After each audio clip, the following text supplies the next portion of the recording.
परिवार इस देश के नव निर्माण में अपना सर्वस्व लुटा दिया। दो प्रधानमंत्री इस देश ने खोया है जो गांधी परिवार से हैं, एक इंदिरा गांधी और गांधी जी। क्या वे लोगों का शहादत इस देश को भूल जाना चाहिए? लेकिन जिस ढंग से ये भाजपा सरकार और भाजपा के जो मुखिया जिस ढंग के आचरण कर रहे हैं वह सबसे ही चिंतनीय और दुखदायी है। तो अमेठी में जो संजय गांधी अस्पताल का जो आज उसका रजिस्ट्रेशन को कैंसिल किया गया है, जो स्मृति ईरानी गांधी परिवार से इतना खाती है, इतना उनको दुश्मनी है कि उसमें राहुल गांधी जी ट्रस्टी है उस हॉस्पिटल का, इसलिए उसका रजिस्ट्रेशन को कैंसिल करा दी, उसको बंद कर दिया गया। और उसमें सैकड़ों कर्मचारी जिसमें महिला पुरुष सभी लोग हैं, उन लोगों का रोजी रोटी की समस्या आज खाली हो गई है। और इसका मुख्य कारण ये है कि उसमें राहुल गांधी का ट्रस्टी होना। अब जैसे उनके नेता मोदी जी कदम उठा रहे हैं, उसी ढंग से उनके हर नेता आज ये भाजपा सरकार और भाजपा के जो मुखिया जिस ढंग के आचरण कर रहे हैं वह सबसे ही चिंतनीय और दुखदायी है। इसको हम आम जनता के अदालत में इस मामले को लेकर जाएंगे, जिस ढंग से ओबीसी का मामला लेकर के जाएंगे, एससी एसटी का मामला लेकर जाएंगे और अल्पसंख्यकों के साथ जो अन्याय हो रहा है, ये सारे मामला को लेकर के हम लोग और ये चुनावी समर में उतरेंगे। जिस ढंग से केंद्र सरकार की घोटाला उजागर हो रहा है, सीएजी और आरबीआई दोनों इनके घोटाले का पूरा पर्दाफाश कर चुका है, लेकिन ये लोग इसी सब बातों में बुला करके छिपा करके कभी महिला पर, कभी किसी पर, कभी इधर उधर उठा करके इन लोगों को भटकाने का काम कर रहे हैं। जो बार बार नारी वंदना और नारियों को आरक्षण देने की जो बात हमारे मोदी जी कह रहे हैं, हम इन लोगों से पूछते हैं या भाजपा बतला दे कि उनका जब से उनका गठन हुआ है कितनी महिलाओं का वो अपना अध्यक्ष बनाए हैं, और आरएसएस बतलावे कि वे अभी तक कितने महिलाओं का अध्यक्ष बनाए हैं। 0/सन्नाटा ही आपको नजर आएगा। लेकिन ये लोगों को, महिलाओं को खुश करने के लिए, क्योंकि निकट भविष्य में चुनाव है, और खुश करने के लिए नारी वंदना का जो ये हवा दे रहे हैं, और जब सारे लोग पूरा देश जान रहा है ये महिला आरक्षण बिल 2039 के पहले लागू नहीं हो सकता है, लेकिन इसका ढोल पीट करके ये बाजार में जाना चाहते हैं, चुनावी बाजार में जाना चाहते हैं, जिससे जनता समझ चुकी है। और एक अहम सवाल हमारे रवि रंजन जी से कि अमेठी में जो संजय गांधी जी का अस्पताल था, जिसके ट्रस्टी थे हमारे जननायक राहुल गांधी जी, आज उस अस्पताल को स्मृति ईरानी क्यों बंद कर दी? ये सौतेलापन है या बदलाव की भावना?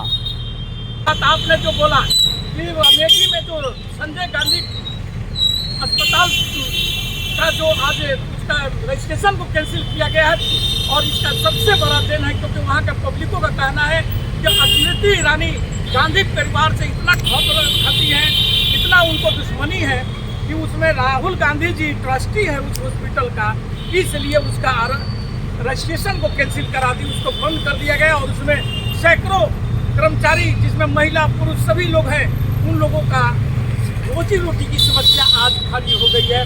और इसका मुख्य कारण ये है कि उसमें राहुल गांधी का ट्रस्टी होना, जबकि वहाँ के डॉक्टर का कहना है जो मरीज वहाँ मरा है, जो महिलाएं को लेकर के और उसके परिजन आए थे, और वहाँ पर हॉस्पिटल बोल दिया कि ये यहाँ पर इसका इलाज संभव नहीं है, लेकिन ज़बरदस्ती वो लोग इलाज कराएं, और इलाज कराने के बाद में वो मर गई है।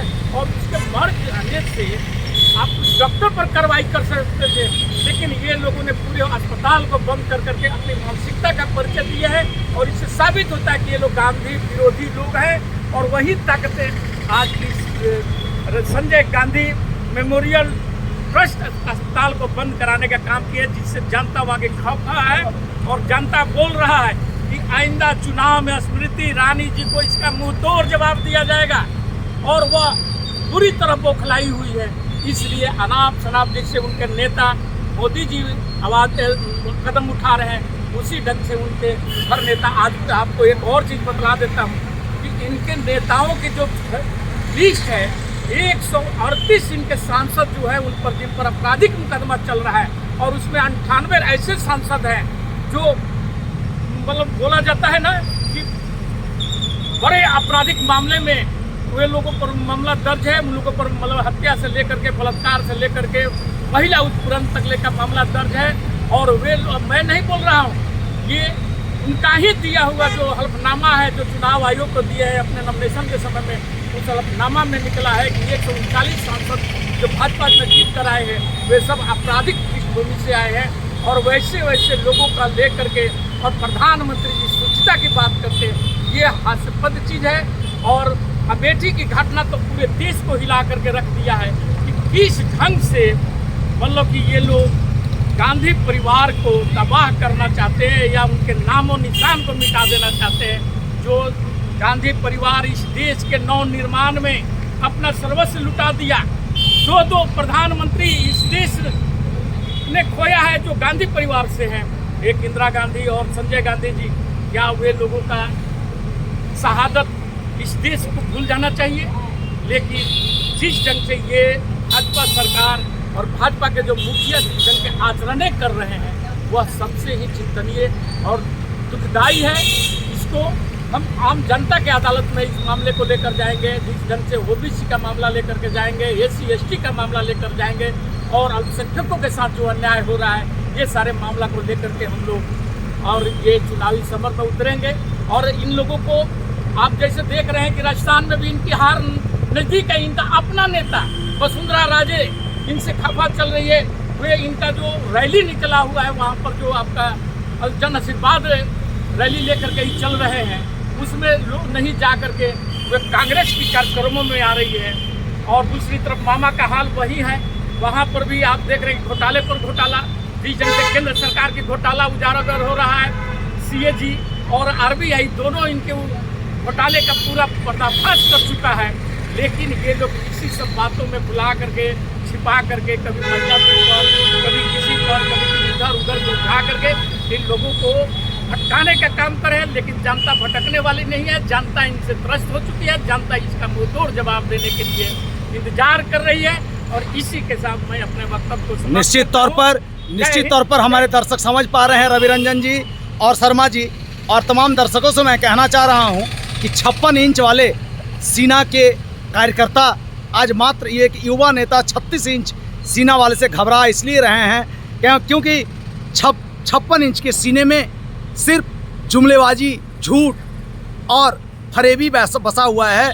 और 36 इंच के सीने में जनता का प्यार, संकल्प, विश्वास, भरोसा और लोगों के समस्या लेकर जी रहे हैं। यही वजह है कि आज गांधी परिवार के से 56 इंच के सीने के कार्यकर्ता घबरा गए हैं, चरमरा गए हैं। जय हिंद, जय भारत।